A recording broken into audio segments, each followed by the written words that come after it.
Hello, my name is Lisa LaLiberty. I'll be speaking on the basics of auto insurance. For most people, buying an automobile is their first major purchase.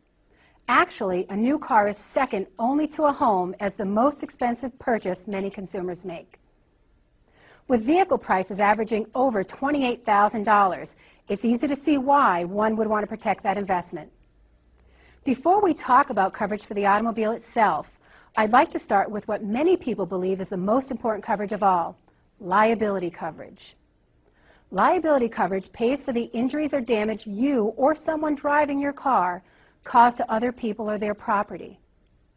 The two liability coverages are called bodily injury liability and property damage liability.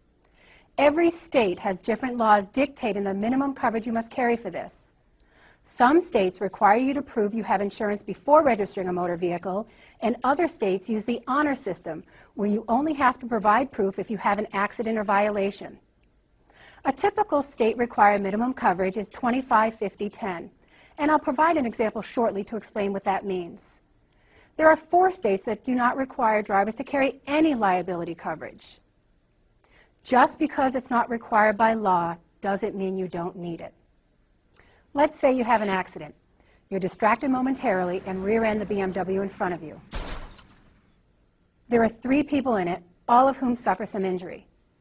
If you're carrying liability coverage of 25, 50, 10, that means your insurance company will cover the cost of any one person's injuries, rehabilitation expenses, pain and suffering, and time lost from work up to $25,000. But they will not pay more than $50,000 for the accident, regardless of the number of people injured. This is the bodily injury portion. And your insurance company will pay up to $10,000 for the property damaged. So 3 people are injured. Let's say their injuries total $75,000. And the BMW has rear-end damage of $13,000. Your policy will pay for $50,000 for all injuries and $10,000 for the property damage. Where does the remaining $25,000 for bodily injury and $3,000 for property damage come from? Once your policy pays the maximum limits, you could be held personally responsible for the remaining amount. It's generally recommended that you carry more than the state minimum coverage to protect yourself from this financial risk. The next coverage under an automobile policy is medical payments coverage. This provision protects you and your passengers if you're hurt in a car accident, regardless of who's at fault. The coverage also extends to you and your family members if you're a passenger in someone else's car or if you're a pedestrian injured by an automobile. Medical payments coverage pays the medical bills resulting from an accident up to a per-person maximum, commonly $5,000. There are no deductibles and no waiting period under this coverage, and prescription drugs related to the injuries are covered. Consider that accident with the BMW again. Let's say that you and your passenger are both injured and taken by ambulance to the hospital.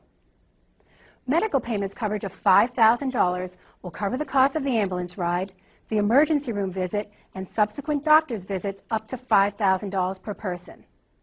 If your medical bills total $7,000 and your passengers total $3,000, the policy will pay $8,000 under this coverage.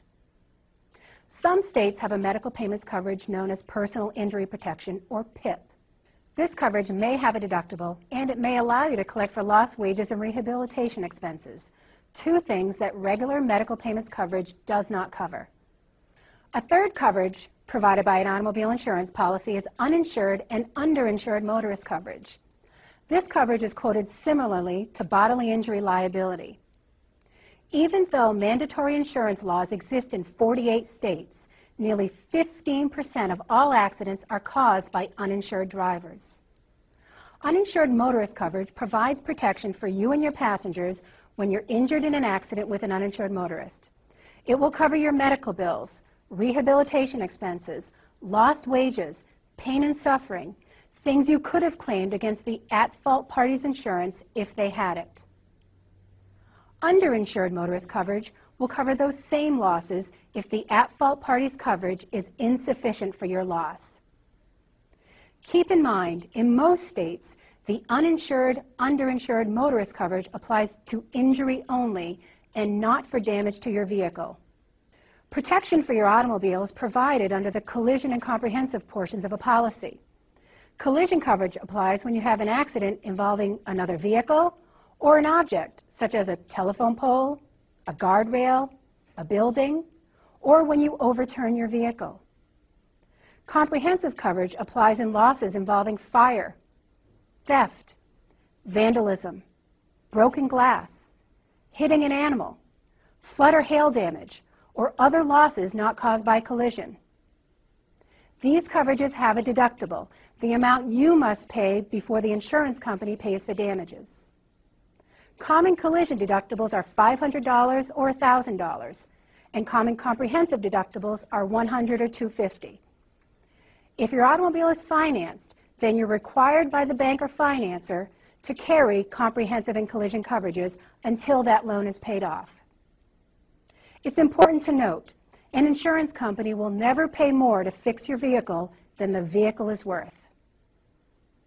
Two other coverages available through many insurance companies are towing and emergency road service and rental car reimbursement. While these coverages are optional, I always recommend them as part of my full coverage package.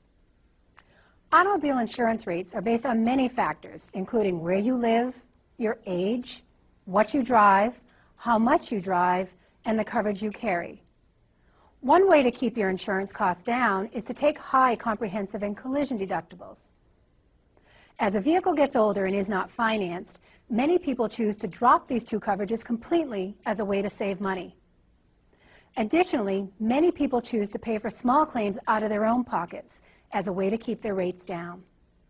But remember, the coverage you carry is just one of the factors contributing to the cost of insurance. There are things you can do to make sure you get the best price possible. The first is to keep your driving record clean. Your driving record is used as a predictor of future experience. Accidents and violations stay on your record for 3 years, and major violations and suspensions stay on for 5 years. Many companies now use a scoring model that combines your driving record with a variety of other information, including certain elements of your credit history and prior insurance claims to determine your cost for insurance. This means that paying bills on time could affect your insurance rate, as could the number of claims you file on your policy.